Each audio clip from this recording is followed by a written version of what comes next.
Hi everyone, Jenny Boymal here from the Proven Group, and I am very fortunate today to be here with an amazing franchising leader, Marcel, who is the CEO of Asia Pacific for InXpress. And Marcel, you and I almost couldn't start the interview because we kept talking, and then we thought we better start recording. Hey. Absolutely. Well, that's one of the benefits of also knowing each other as well. It means that there's always going to be a conversation before anything Always, else. Yeah. always. Please start off by you just sharing a little bit about your career because you've had a very interesting career. And what we were actually discussing off air was, the interesting dynamic around the Asia Pacific region and the diversity of cultures.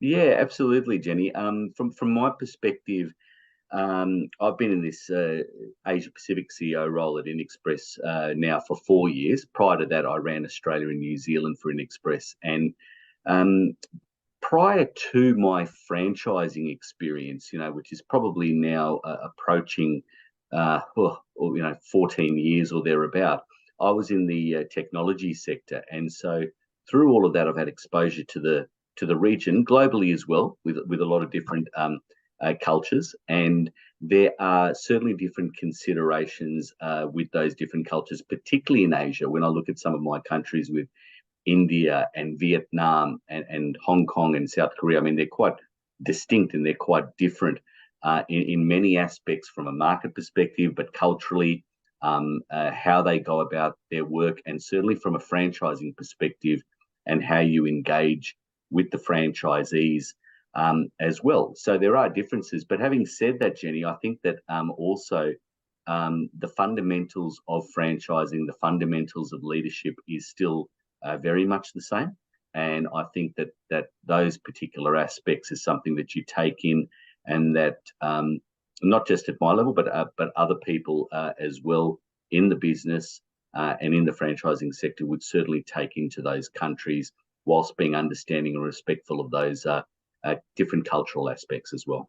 Yeah, really, really interesting. I'd love to delve a little bit more into that a bit later. Now, Marcel, I'd love to ask you, what do you see as the key leadership skills that people in franchising are needing moving into the future?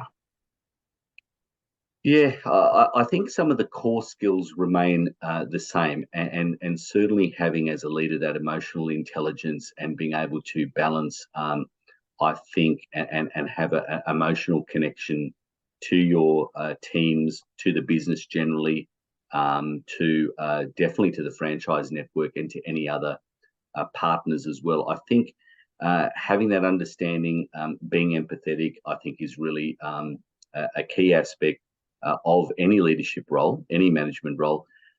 However, Jenny, I think that also, at this level, you have to make decisions. I'm consultative by nature. I love to consult my team, other people, franchisees from as well, and I think that aspect in understanding different perspectives is absolutely critical. So certainly, even pre-InXpress and pre-franchising, I think I developed those skills to be consultative in my approach.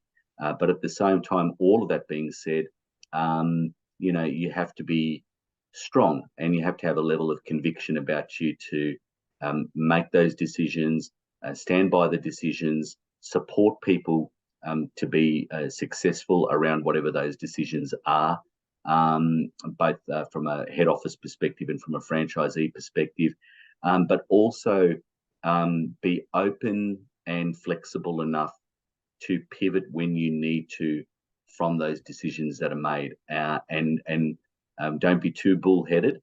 If something has changed in the market, in the franchise system, or something that impacts your franchise system, then certainly you have to be willing enough to again reconsult others, re-engage others, and pivot where you need to in order to be successful. So I think that's some of the learnings, and I think that's formed part of my leadership style, and some of the good leadership styles that I see out there with others as well. So resonate with some of those things. I think in this current ever-changing world we live in, that whole, really when you make a decision, you don't really know what's going to happen in that broader economic climate. And so that ability to pivot, I think, it's interesting from the franchisor level and then also from the franchisee level. Yeah, definitely. And I think COVID throughout that taught us that there wasn't any rule book or playbook that we had as leaders during that period. It was quite unprecedented what we went through, and in some ways continue to go through. I know it varies by industry, and probably in the freight sector, we were probably much more fortunate than others, but we still had to change aspects of what we did and how we did it in order to capitalize on the opportunities that were out there. So I think that was really important, and really at the heart of all of that was communication. And I think not just during COVID, but in any leadership style, that two-way flow of communication, both within an organization and then also between franchisor and franchisee, is absolutely critical. And I wouldn't say we were perfect at it, but we had to adapt and really recognize where our gaps were so that we could become better at communication, and then hopefully better also at our training and our coaching that we provided to franchisees as well. And when things are going wrong or there's uncertainty, get on the front foot with communication.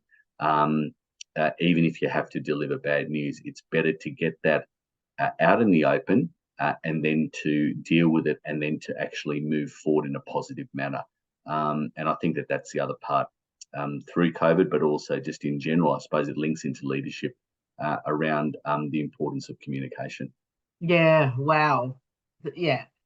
Yeah, internal, external communication, so important. Love it.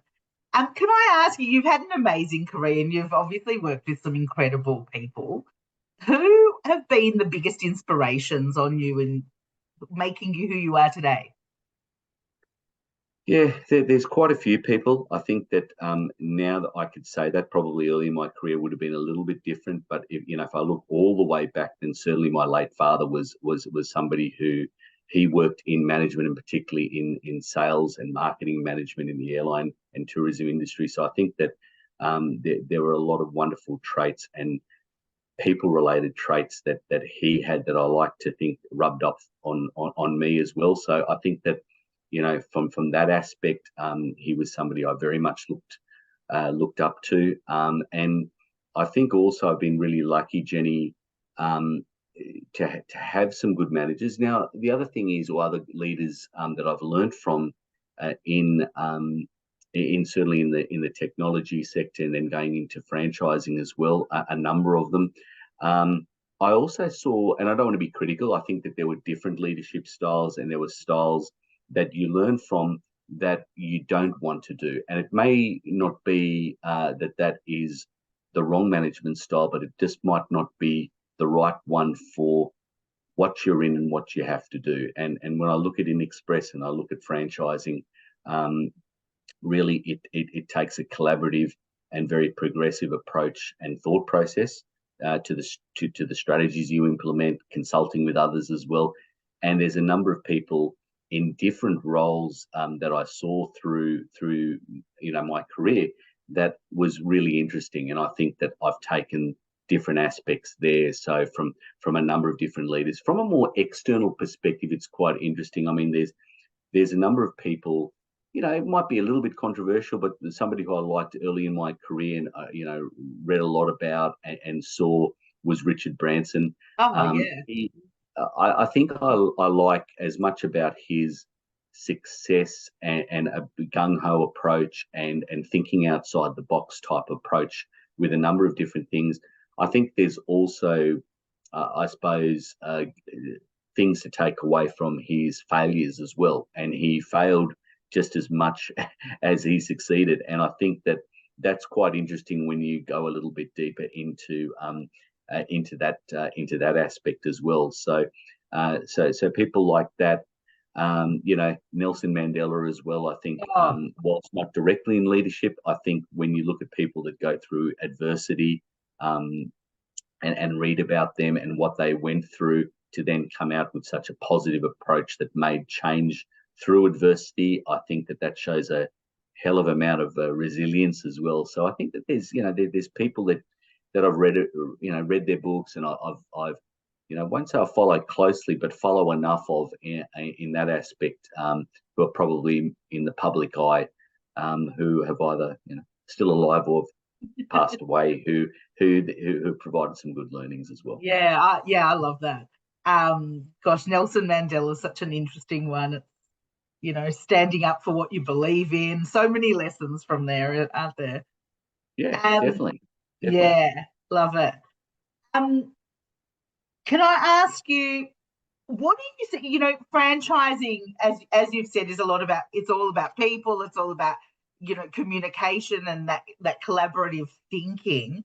What do you see as the most successful strategies and skills that people need to be successful in franchising? Because I mean, the reality is, as a franchisor, your success is based on their success, and everyone needs to succeed together. What's most important for you, and what are the skills you're seeing of the successful franchisees? Yeah, I think, and particularly in our franchise system, and if I look back at other franchise systems I've been in, and even other ones that I engage with and have a good understanding of, I think there's a common ingredient. Number one, where age, experience, and skill set doesn't necessarily matter. Obviously, they can matter in certain industries, and in our industry, certain skill sets are important, and to have a business mindset is quite critical, particularly in our business. But it's not everything. The skills, experience, other tertiary qualifications are not necessarily important. Age isn't, certainly when I look at the age group of our franchisees, isn't important. What is important is mindset. And when I say mindset, it is a willingness to learn, to be a sponge. You come into franchising and into any franchise system because you want to have a level of support around you. Otherwise, you would have just gone out into business on your own, or work for somebody else. If you want to do that, you're doing it because you want a support network around you. So with that, you have to be open-minded when you come in. And if you are very closed-minded, then it doesn't work in a franchise system. So successful franchisees are very open-minded, willing to learn, and I would use the term they are coachable. You have to be coachable. Why do the top tennis players in the world, or the top golfers in the world, why do they still have a coach? Why do the best in sport? Why do they have a coach? Because you need another set of eyes who is taking a step away from exactly what you're doing, to have a look and to put a lens on that, to provide advice. And the same thing applies in franchising. And in our business, you have to be willing to learn from others, and not just from us at head office, and not just from people in the management team, other staff, from a coaching or training perspective, but also from other franchisees. One of the things we're lucky at InXpress is that we have a wonderful collaboration amongst franchisees like I've never seen before, to be honest, and who don't consider themselves as competitors, but like as one team. There's a big market out there for everybody. And so if you share with each other, you learn from each other, learn from the franchisor, learn from fellow franchisees, do potentially some external coaching and learning as well. And if you combine those ingredients together, you've got a recipe, to be successful. So I think that mindset and openness to learn and being coachable is important, as is your willingness to roll up the sleeves and put in the hard work. If you do that early, and you don't just take an approach of it will be easy, or once I've done that, I can just let it sit. And if you do that, particularly in the early stages, in the first few years in franchising, you reap the benefits later. And activity, particularly in our franchise system, is key. You've got to remain active as well. So I would say being coachable, being active, and engaged, and being 100% engaged in your franchise, they're the key ingredients. And all our successful franchisees, those themes definitely synonymous with all of them. Oh, I love that. Really, really interesting because, like you often talk about, like, obviously franchise recruitment's a really big part of franchising. And I think now more than ever, most franchise groups are quite focused on, ensuring that you're recruiting the right kind of person to bring into the group. So the more clarity you have over who that is, obviously the better. But I love that coachability because it's so, yeah, really, really resonates. You see a Yeah, and lot I of think people, yeah.